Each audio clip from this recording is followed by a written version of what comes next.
Salam alaikum. Alors aujourd'hui nous allons entamer la série numéro 3 en donnant les solutions des exercices 1, 2 et 3. Alors premier exercice que vous voyez ici, donc nous avons une fonction f définie sur un intervalle fermé continu et dérivable sur l'intervalle ouvert AB, où A et B sont deux réels, A inférieur strictement à B. Alors, on vous propose cette fonction phi de x définie grâce à la fonction x2 et la fonction f. Donc, elle est écrite sous cette forme-là, vous voyez. Première question, montrer que f est continu sur AB et dérivable sur AB ouvert.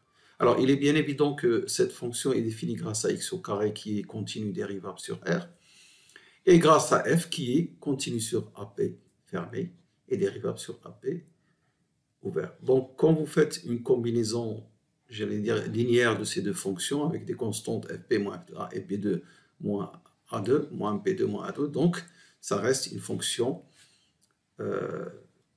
qui est continue sur l'intervalle AB fermé et dérivable sur l'intervalle AB ouvert.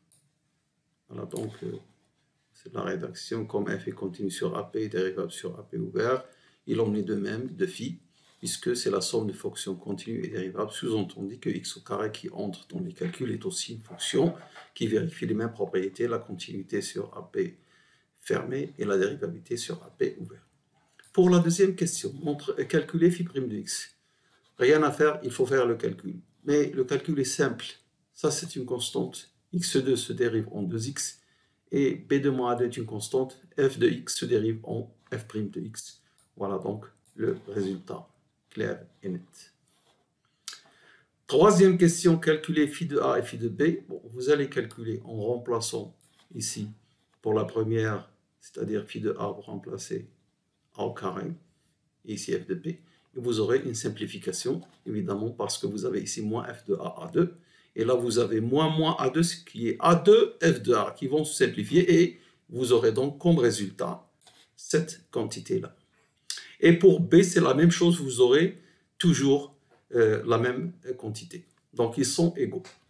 Alors, vous êtes bien sur le chemin du théorème de Rolle. Une fonction qui est dérivable et qui vérifie l'égalité sur les extrémités de l'intervalle AB. J'ai dit que les dérivables sur AB ouvert continuent sur AB fermé. Alors, on va appliquer le théorème de Rolle pour faire la troisième question où on nous demande de montrer qu'il existe C appartenant à AB ouvert tel que cette relation soit vraie. Alors, je préfère écrire cette relation comme ça pour ne pas avoir à diviser par quelque chose qui est inconnu. Surtout si vous avez f' de C et C sont tous les deux nuls, on ne sait pas ce que c'est. Alors, donc, montrer cette relation grâce au théorème de Rolle. Eh bien, tout simplement, vous avez phi de A égale phi de B. Phi est continu sur AB et dérivable sur AB d'après la première question. Donc, d'après le théorème de Rolle, il existe C tel que f' de C égale 0. Vous remplacez C dans cette écriture de la dérivée et vous aurez cette relation. Alors, vous voyez, c'est un exercice très facile. Il faut juste faire un petit calcul pour calculer phi de A et phi de B sans se tromper. Maintenant, l'exercice numéro 2.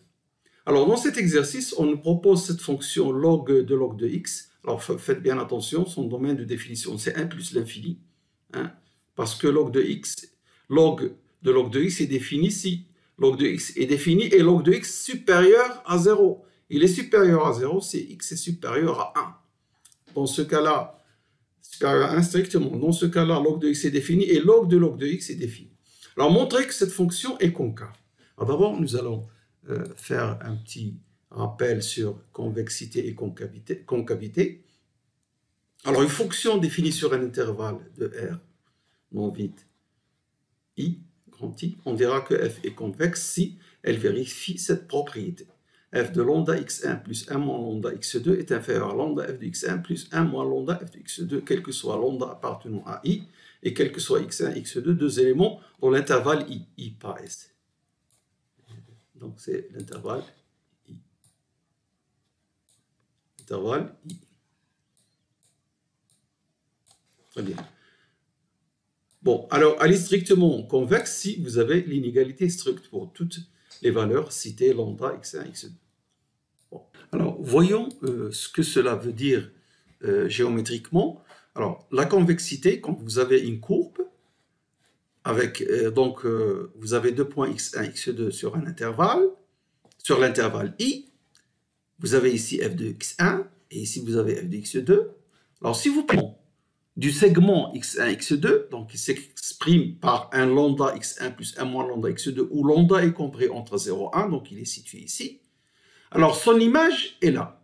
Elle est plus petite que la combinaison des images de f de x1 et f de x2 avec le lambda et le 1 moins lambda, le même. Donc, voilà ce que ça veut dire. Autrement dit, quels que soient les points x1, f de x1 et x2, f de x2, la corde qui relie ces deux points est au-dessus de la courbe de la fonction f sur l'intervalle i.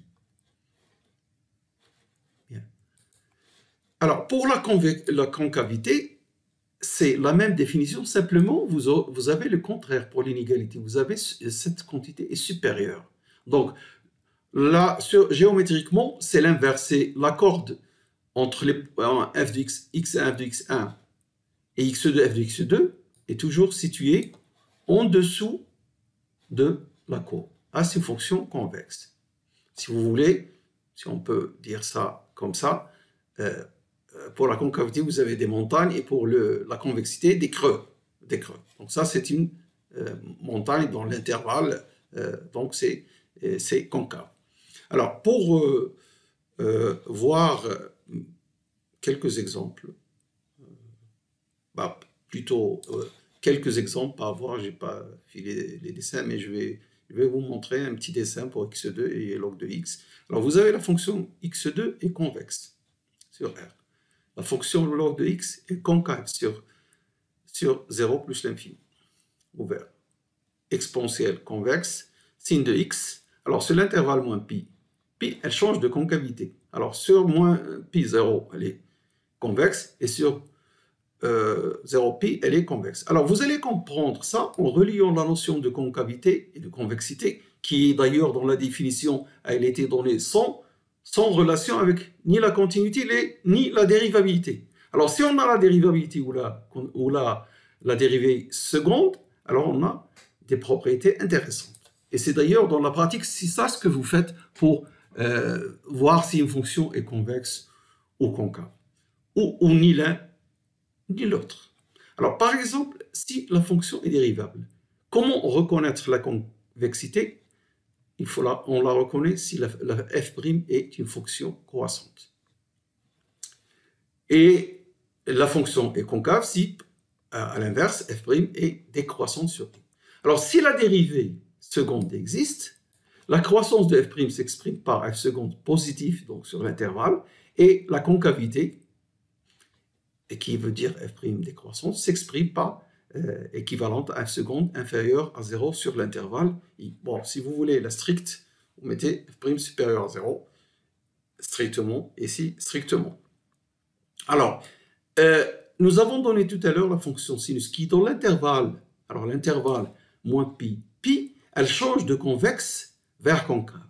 Parce que sur le point 0, il y a la dérivée seconde change de signe. La dérivée seconde de sinus, c'est quoi? C'est moins sinus. Et par conséquent, elle est nulle. Un point où la fonction est nulle, et la fonction seconde est nulle et change de signe, c'est un point d'inflexion. C'est là où on voit les changements de concavité. On dit changement de concavité, c'est-à-dire elle passe de convexe vers concave, ou bien l'inverse. Voilà. Donc, voilà un petit rappel du cours sur la convexité. Alors, nous allons utiliser les deux propriétés. Celle-ci, propriété ça, et la définition. Et la définition de la convexité. Bon, revenons à notre exercice numéro 2. Alors, montrer que G est concave. Allons-y. Alors, qu'est-ce que j'ai dit dans la propriété? Il suffit de montrer que la dérivée seconde garde un signe constant sur l'intervalle. Ici, l'intervalle 1 plus l'infini. La dérivée de G, alors G, elle est là, quand vous la dérivez. Donc la dérivée de log 1 sur x divisé par log de x lui-même. Voilà. Il n'y a aucun problème sur cet intervalle 1 plus l'infini, x est non nul et log de x est non nul, aucun problème. Vous dérivez une deuxième fois, donc la dérivée du dénominateur, ça donne ça, moins log de x plus 1 sur log de x plus 1 et moins à cause de 1 sur x, log de x, divisé par le dénominateur au carré. Voici la dérivée. Et cette quantité log de x plus 1 est positive puisque nous sommes dans x supérieur à 1, log de x est supérieur à 0, et donc cette quantité est positive. Par conséquent, moins la même quantité est négative. Le dénominateur est positif. Donc on a une dérivée seconde qui garde un signe strictement positif sur l'intervalle 1 plus l'infini, et donc la fonction est strictement concave d'après ce que j'ai dit dans le rappel. Propriété numéro 2, concernant la dérivée seconde. Alors maintenant, nous allons utiliser la définition de la concavité. Alors, cette fonction, puisque g est concave, si je prends lambda égale 1,5, 1 moins lambda égale 1,5 également. Donc, g de lambda a plus 1 moins lambda b, qui sera donc 1,5 a plus 1,5 b, sera supérieur strictement, pour la concavité stricte, supérieur à 1,5 g de a plus 1,5 g de b. Voilà, ça c'est la définition de la concavité. Et nous avons vu que g est concave grâce en étudiant le signe de sa dérivée seconde. Alors cette propriété-là, maintenant, remplaçons g par sa valeur exacte, c'est-à-dire log de log. Donc ici, log de a plus b sur 2. Et ici, pour g de a, log de a. Pour g de b, log de b divisé par 2. Alors ceci, on peut réunir un log plus un log, c'est log du carré de ce qui est entre parenthèses. Donc log de a, log de b. Je n'ai pas mis les parenthèses pour ne pas embrouiller l'écriture. Alors maintenant, le 1,5, vous pouvez l'introduire ici en racine de log de a, log de b, voilà, grâce aux propriétés du logarithme, vous les connaissez, la somme de 2 log de a plus log de b, c'est log de ab, et 1,5 log de a, c'est log de racine de a, quand ceci est possible, évidemment, à positif. Bien, alors cette écriture-là que nous avons maintenant obtenue, on peut faire appliquer l'exponentielle, qui est une fonction définie sur R, strictement croissante. Donc l'exponentielle de cette quantité qui sera ceci, parce que l'exponentielle log, ça enlève ça. Exponentielle log, c'est l'identité. Donc nous aurons log de a plus b sur 2. Et ici, exponentielle log, on va avoir l'identité de racine de log de a, log de b, donc on trouve ceci. Et c'est exactement ce qui est demandé dans l'exercice. Pas tellement, parce que ici dans l'exercice, on vous demande supérieur ou égal. Nous avons obtenu mieux. Supérieur, strictement, c'est beaucoup plus précis. Alors, ceci à condition que a soit différent de b, bien sûr, parce que l'intervalle, alors j'ai dit, quel que soit a supérieur, b supérieur, donc supérieur ou égal si a égale à b, et supérieur strictement si a est différent de b. Voilà. Bien, alors maintenant nous passons à l'exercice 3, et pour faire cet exercice 3, nous avons besoin d'un petit rappel sur les fonctions qui interviennent, à savoir les arcs cosinus, arcs sinus, les propriétés, comment sont définies ces fonctions. Alors nous allons voir le rappel sur ces fonctions arc sin et arc cosinus. Alors, arc sinus, c'est la réciproque de sinus. Mais la fonction sinus n'est pas une fonction bijective. Alors, on se restreint à un intervalle, moins pi sur 2, sur lequel la fonction est continue, strictement croissante, strictement croissante, parce que sa dérivée, alors la dérivée de sinus, c'est cosinus x, et cosinus x est positif sur l'intervalle moins pi sur 2, par conséquent, la fonction est strictement croissante. Et donc, puisqu'elle est continue, elle est bijective. La dérivative, c'est juste, je vous l'ai dit, parce qu'on a besoin de dire que la réciproque sera dérivable. Alors, arc sinus sera donc la réciproque de l'espace image ici, moins 1, vers l'espace de départ pour sinus, moins pi sur 2, pi sur 2. Alors, vous allez vous dire pourquoi c'est comme ça. Grand arc sinus, c'est défini comme ça. La réciproque sur cet intervalle. vous pouvez définir une autre réciproque sur un autre intervalle du type moins pi sur 2 plus 4pi, pi sur 2 plus 4pi. Vous pouvez l'utiliser par exemple, je sais pas, 3 pi sur 2, 5 pi sur 2, vous pouvez définir une. Mais ce qui nous intéresse, le arc sinus que l'on connaît, c'est ça, c'est la réciproque de cette fonction. Retenez bien. Et alors, vous avez besoin de connaître la définition. Quelle est la définition de arc sinus? Alors, pour un élément x appartenant à moins 1, on dira que y est arc sinus x si et seulement si le sinus de ce y égale à x et y compris entre moins pi sur 2 et pi sur 2. On peut avoir un autre y qui donne le même sinus, mais qui est hors de l'intervalle moins pi sur 2, pi sur 2. Ce n'est pas le arc sinus. Le arc sinus, c'est le y qui vérifie sinus de y égale x et qui est compris entre moins pi sur 2 et pi sur 2. Bien se mettre ça dans la tête. Et la dérivée de arc sinus, alors allez, sans rentrer dans comment on la trouve grâce aux propriétés des fonctions réciproques, on a besoin de faire un exercice. Ici, on a besoin du cours. Donc 1 sur racine de 1 moins x2. La fonction arc sin est continue donc sur moins 1, on l'a déjà dit, et elle est dérivable sur l'intervalle moins 1 ouvert. Attention, pour x égale 1 et moins 1, ce n'est pas dérivable. Bon. Alors pour la fonction réciproque, pour la fonction arc cosinus, c'est un petit peu la même chose, mais l'intervalle n'est pas le même. Alors, sur l'intervalle 0pi vers moins 1, c'est là où on considère la fonction cos sur cet intervalle. Alors, sur cet intervalle, évidemment, elle est continue, elle est dérivable parce que la fonction, elle est continue dérivable sur R. Et sa dérivée, c'est moins sinus. Moins sinus. Alors, on sait que sinus est positif sur 0pi. Pas la peine que je vous fasse le cercle trigonométrique pour voir que le sinus est toujours l'ordonnée.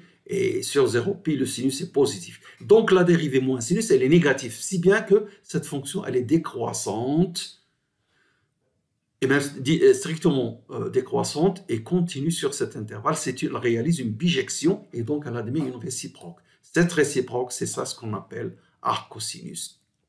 Donc arc cosinus, c'est la fonction réciproque de cette fonction-là sur l'intervalle moins 1, 1, et à valeur dans l'intervalle 0pi. Et sa définition, elle est ici.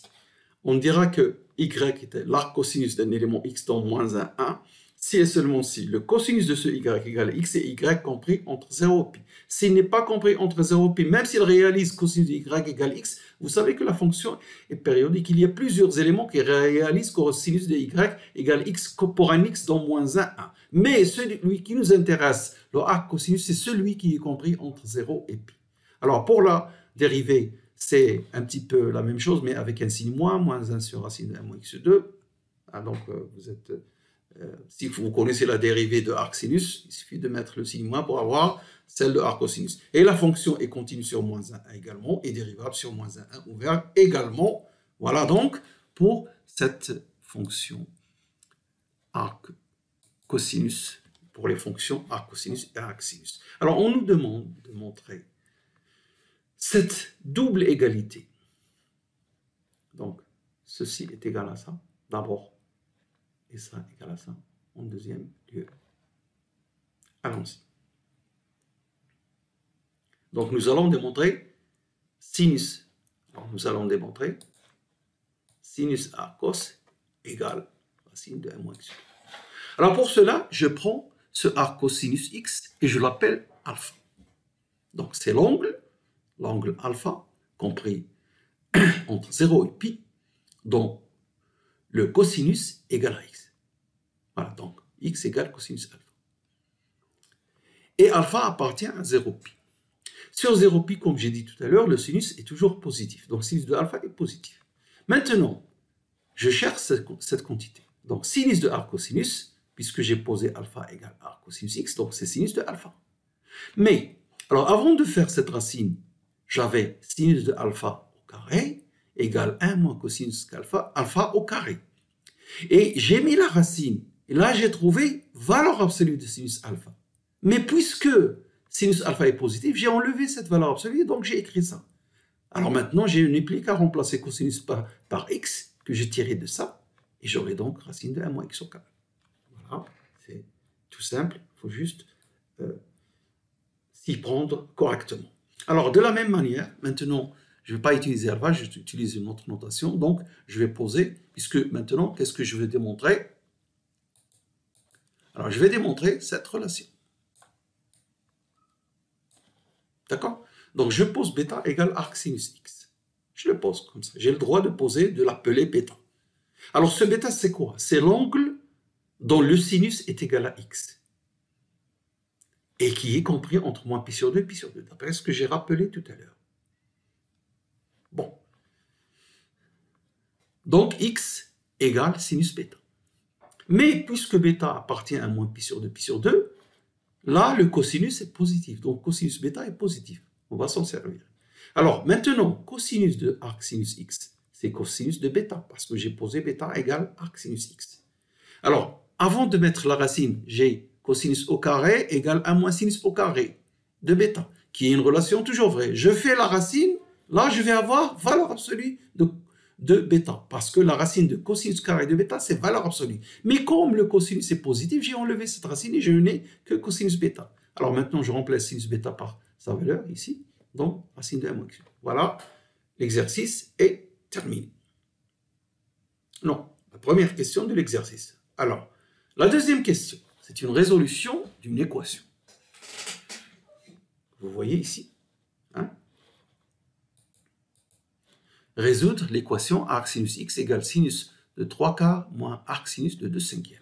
Alors, j'ai besoin de cette relation trigonométrique que vous pouvez trouver sur les formules trigonométriques et que vous avez dû certainement vu dans votre cursus de secondaire. Hein? Donc, j'ai besoin donc de montrer cette relation. D'accord? Alors, on suppose que arc sinus x égale ceci et on va trouver x. Alors, d'abord, x est toujours égal à sinus de arc sinus x. Ça, c'est parce que sinus et arc sinus x sont réciproques. Et n'oubliez pas que ici, l'exercice vous dit résoudre l'équation arc sinus x est égal à ça. Donc, voilà. Bon, et x appartient à moins 1, évidemment, parce que à l'extérieur de moins 1, 1, ça n'a aucun sens. Arc sinus est défini sur moins 1, 1 fermé. Donc, je suppose que x appartient à moins 1, 1 fermé et que j'ai cette relation. Il faut bien être clair. C'est sous-entendu. Parce que arc sinus x, comme je dis, n'est défini que pour moins 1, 1. Moins 1, 1. Donc, puisqu'elles sont réciproques, ceci, c'est x. X est égal à ça. Mais d'un autre côté, ce arc sinus, j'ai supposé qu'il est égal à ça. Donc, je vais le mettre ici. Et donc, j'ai sinus, quelque chose du type A moins P. Sinus de A moins P. J'utilise la relation. Donc, sera sinus de A, c'est-à-dire sinus arc sinus de 3/4. Et là, puisque sin et arc sinus sont réciproques et le 3/4 est compris entre moins 1, 1, donc c'est 3/4. Et ici, cosinus de B, cosinus de cette relation. Alors, cosinus de cette relation, d'après ce que je viens de voir dans la question numéro 1, cosinus arc sinus d'une valeur, c'est racine de 1 moins cette valeur au carré. Voilà, donc cette partie, elle est là. Moins cosinus de A. Alors, le cosinus de arc sinus de 3/4, d'après la première question, c'est racine de 1 moins 3/4 au carré. Et sin de arc sin d'un élément de 5e appartenant à moins 1, d'après la réciproque, les fonctions réciproques sin et arc sin, donc c'est de 5e. Alors, il ne reste plus qu'à faire les calculs. Alors, par exemple, ici, ce sera, je réduis au même dénominateur que vous voyez, 5 au carré, c'est 25. Donc, 25 moins 4, ça fait 21, racine de 21 sur 25. Voilà. Et pour ceci, je réduis au même dénominateur, 4 au carré au dénominateur, c'est 16. Je mets ici 16 moins 9, 16 moins 9 égale 7. Donc, racine de 7 sur le dénominateur, 4 au carré égale 16. Alors, racine de 25 au dénominateur, c'est 5. 5 fois 4, c'est 20. Donc, cette fraction sera 3 racines de 27 sur 20. Et pour celle-ci, 5 fois racine de 16, c'est 5 fois 4, c'est aussi 20. Donc, 2 racines de 7 sur 20, l'élément x. Et si x vérifie la propriété x appartient à moins 1, alors nécessairement, il est égale à ça, nous avons terminé l'exercice. Alors, avant de terminer, pardon, je vais juste que pour la première question, vous pouvez résoudre, je rappelle cette première question. Première question, là, voilà. Deux égalités. Deux égalités que vous pouvez traiter d'une autre manière. Alors, qu'est-ce que votre professeur a proposé ici pour faire, par exemple, celle-ci? Vous voulez démontrer que ce C est nul sur l'intervalle, moins 1, fermé. D'accord? Alors, on vous propose de procéder ainsi. Prenez l'intervalle moins 1. Considérez cette fonction où elle est dérivable. Alors, on a évité les extrémités parce que je viens de vous dire que arc cosinus n'est pas dérivable sur moins 1. Par contre, sur moins 1 ouvert, elle est dérivable. Vous dérivez cette quantité, vous avez une dérivée de fonction composée. Faites attention pour la dérivation. Ici, pas trop compliqué pour dériver. Et quand vous dérivez, vous allez trouver f' de x constamment nul, quel que soit x dans moins 1. Par conséquent, elle est constante sur moins 1. La constante, on peut dire que c'est f d'un élément de moins 1. Le plus simple, c'est 0. f de 0 égale 0. Je vais dire pourquoi. Donc, k égale 0. Alors, pourquoi f de 0 égale 0? Parce que arc cosinus de 0, c'est pi sur 2. Pi sur 2. L'angle situé entre 0 et pi, dont le cosinus égale 0, c'est pi sur 2. Et par conséquent, nous avons ici sinus de pi sur 2 égale à 1. Et de l'autre côté, racine de 1 moins 0, c'est 1. Donc 1 moins 1 égale 0.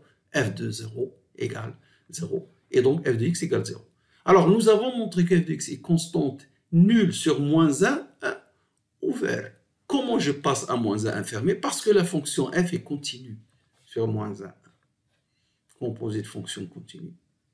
Elle est continue sur moins 1 et par la continuité, donc, elle sera constante aussi sur les extrémités. Voilà pour la séance d'aujourd'hui et merci pour votre attention. À la prochaine fois. Au revoir.